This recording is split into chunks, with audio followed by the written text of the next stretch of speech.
Hey there, I hope that you are all doing well. In this video, I'm trying to analyze what are AI agents, what are they meant for, and how to integrate them into your product.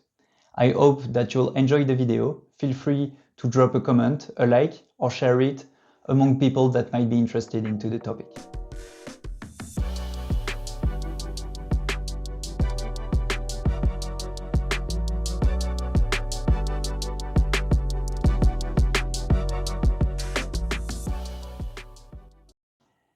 In 2025, everybody speaks about agents, but what truly is an AI agent? An AI agent is a semi-autonomous entity that has access to 5 key technical capabilities. First, an environment where it will evolve a long time. Second, tools that allow it to fetch information from the environment and also act upon it. Third, memories and belief that allow the agent to create a cognitive vision of the task to accomplish. Fourth, planification capabilities that allow to determine a set of state that the agent will need to pass through in order to fulfill the task. And then an objective that is the ultimate goal of the task. These AI agents are everywhere. You might even have one at home, and it's not your generative AI chatbot. For example, if I take an autonomous vacuum robot that you might have at home, this robot is in the environment of your house. It has access to different tools in order to move, to clean your house, and also some cameras to fetch information from the environment. It also has access to memory because it knows what rooms were already cleaned, also where is the charging station for it. It has planification capabilities in case a dog goes in his vision or an obstacle appears.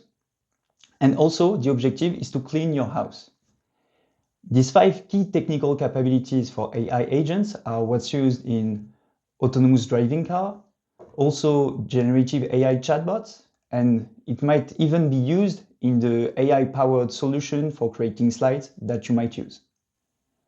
AI agents have evolved a lot during history, from the theoretical framework to the semi-autonomous entity that we have today. In 1950, Alan Turing has developed the Turing test. The goal was to determine whether a machine was able to think or not. At first, it was AI systems that were based on a set of rules that make them not that versatile. In 1980, the first expert systems appear, where we brought a lot of knowledge into them in order to make them really specific to a task. In 1990, the first frameworks for agents appeared.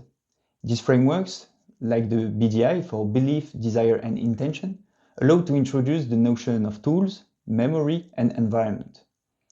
Then, artificial intelligence started to implement the reinforcement learning, which is a new paradigm that allows to bring the objective aspect of agents into their frameworks. In 2015, AlphaGo has created one of the first AI agents that is really well known, where this AI agent was made to play the Go game in front of a human player. This agent has access to the environment, which is the plate for the Go game, and also had different tools and was able to act upon its environment in order to try to reach the goal of winning the game. Then in 2020, we see the emergence of large language models with ChatGPT, Claude, and so on. All these model providers at first provided only a statistical model, but while developing it, we see the emergence of different frameworks like BabyAGI or AutoGPT that allow to bring a more agentic approach to the system by bringing function calling and also trying to add memory and making them objective-oriented. Without this feature, ChatGPT would be way more stupid. In fact, function calling is one of the key features that power your AI chatbot and make them more truthful. In fact, a large language model tries to predict the most probable sequence of text. This means that if you're looking for accurate information, your AI chatbot might not be the best person to ask. In order to curb these problems that are called hallucination, we introduced something that was called function calling. Function calling is a system that allows the large language model to determine, based on the intention of the user, whether it needs to ask an external service in order to provide a response. This means that, for example, if you're asking a question about recent news, ChatGPT might not have seen the information during its training. Therefore, in order to provide an accurate response, it will try to ask an external browser to find the information about the latest news and then give back the response to the large language model that will generate the answer for the user. This means that using function calling allows to empower the AI chatbot with new features that were not meant to work with the large language model at first. In fact, you could equip your AI agent with a web browser to do the web search that I was mentioning earlier, but also to edit a file, or maybe to do another kind of request that you might have in mind. These function calling are really useful because they increase the accuracy of the models, but also they allow to save some tokens and some computational power in order to generate the response and avoid hallucinations. Your AI system knows everything about you. Memory is one of the key components that allow the chatbots to go from simple question answering system towards systems that know your needs and how they evolve over time. In fact, memory exists through three different forms. First, short-term memory. This is the memory within a chat session that allows the large language model to reference past messages, past results in a new interaction. Second, the working memory.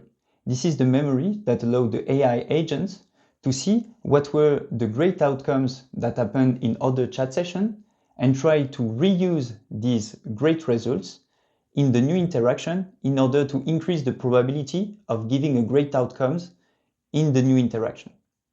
Third, the long-term memory. This is where you can store information about the user, its preferences, how he likes to be responded, and it allows to personalize the experience.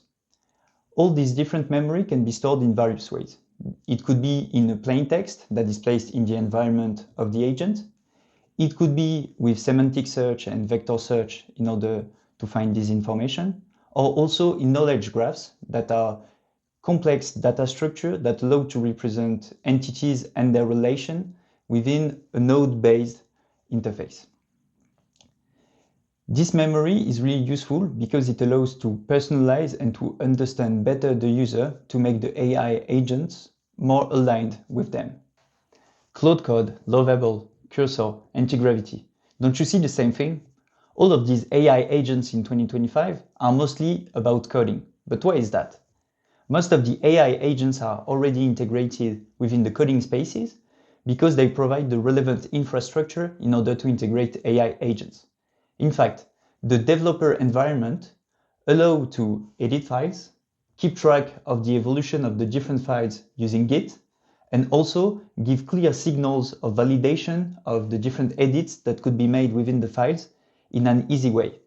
And this is why AI agents were spread along coding more quicker than any of the other industries. In fact, Cursor, for example, used the fork of VS Code in order to be able to implement their AI agents directly where the different developers work. This means that they were able to scale their product and to make the distribution of it in an easy way without any friction for new users. And that's why coding agents are the thing in 2025, whereas, for example, lawyer agents or financial agents are still struggling to be deployed. And this is because they lack the infrastructure that allow AI agents to be integrated seamlessly. How to integrate AI into your product? Here are 4 key components that you have to bear in mind while doing it. In fact, if you want to integrate AI agents directly into your product, you need to rely on several key components. First, an interface. This would be the place where you'll be able to surface the different results of the agents, what it's being doing, and keep the user informed of what is happening with the agents. Then you need a working environment. This working environment should be a state-based environment. This means that you need to be able to keep track of what is the state of the environment at all time, in order to keep track of an history and be able to go back into a specific checkpoint if there's any failure. Then you need to be able to surface the different functionalities that your user might be using at the moment without the AI agents, but be able to surface these features to the AI agents in order to let the user be able to hand off some work to the agents, but also to be able to get back manually to what the agent was doing. Then you need also validation loops that allow you to tell at any state whether the current environment might be in a failure mode. This will allow the agent to get direct feedback of his actions and to be able to let the user verify really quickly if the agent made something wrong. All these elements are already present in the coding space, and that's why most AI agents are within these spaces. In the future, we need this to be working as an infrastructure for any type of industries.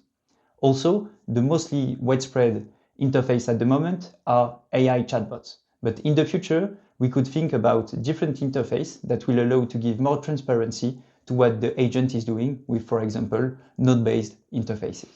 How to customize your AI agent. Here are 3 different layers of customization that you could use: capabilities, instructions, and for loops.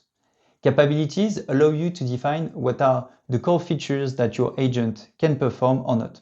For example, you could give some tools to your agent: web search, edit or read some files, or even code execution.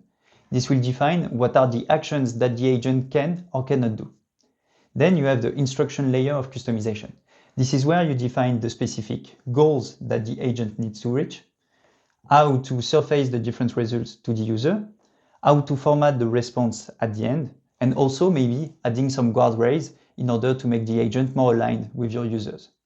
Then you have the for loops. This is where you define the specific steps that the agent will need to go through at each interaction. This is the most advanced layer of customization, and this is used, for example, with Cursor.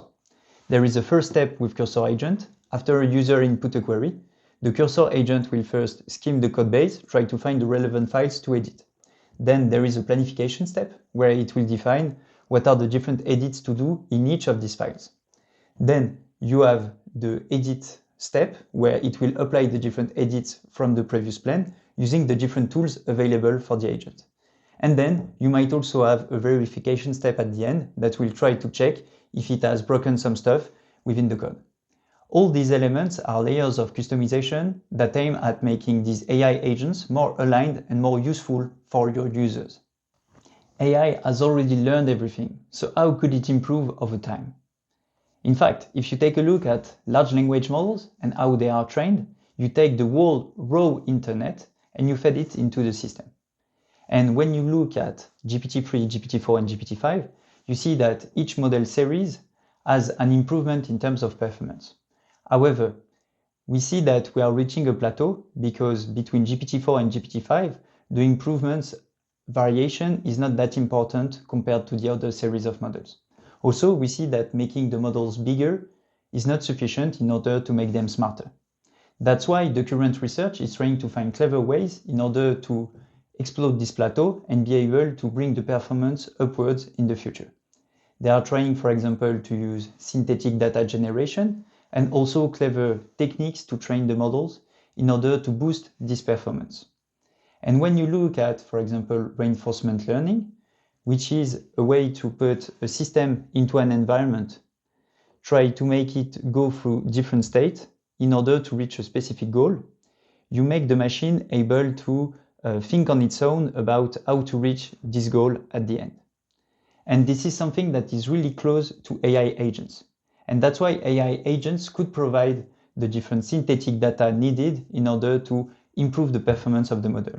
Because you take agents, you put them into an environment which is really close to the RL environment itself. You provided some tools, and the agent will need to go through some specific path in order to reach a specific result, either a prediction or even documents or other stuff. And you are able to keep track of the different states the agents went through. And that's why using this qualitative information will give high signals for the different large language models that we could train in the future if we use training data that are agentic in the approach. Multi-agent systems is the next step in AI. But what are multi-agents?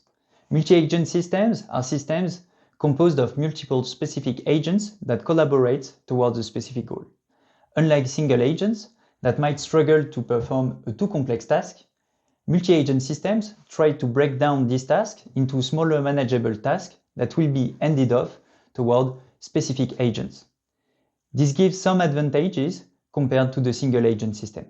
In fact, you can have some parallelization of the processing. This means that you could take some of the tasks and split them among the different agents that are available. You also have the possibility to recover from failures because edits are isolated towards specific agents and it makes it easier to recover from them. There are a lot of different frameworks that are appearing, for example, CrewAI, AutoGPT, but they are not that mature yet to be integrated into production. You also have some multi-agent systems that are appearing, for example, in Claude or ChatGPT with the deep research system that is a multi-agent system in its own. In the future, we could think that once we have more clever and more robust single agent system, it would be even easier to build multi-agent ones. Highly efficient AI agents without coding, that's what we are building with UBIK. In UBIK platform, we give you a set of different developer tools in order to build and scale AI agents into production. We give you access to the different customization of AI agents, such as tools, where you'll be able to define the core capabilities of your agents, environment, where you'll be able to put the different documents and workspaces that your agent has access to. Also, you have access to a memory system that is integrated into the platform that allow your agent to learn from past successful experiences in order to increase the probability of giving the right answer in the future. Also, you have access to fault loops, which are predefined steps where your agent will need to go through during the interaction with the user. All these features are included into the platform, and you have as well access to the isolated execution processing of these agents, also the infrastructure in order to be able to scale beyond the pilot project and be able to scale this feature into production. And also you have access to a set of different integration systems that allow you to do it either through developer APIs, iframes, or Chrome extension in order to take this agent and put it directly where you're working or into your product. If you want to start building agents and scaling them into production with UBIK, you can go on ubik-agent.com and start building on your own right now.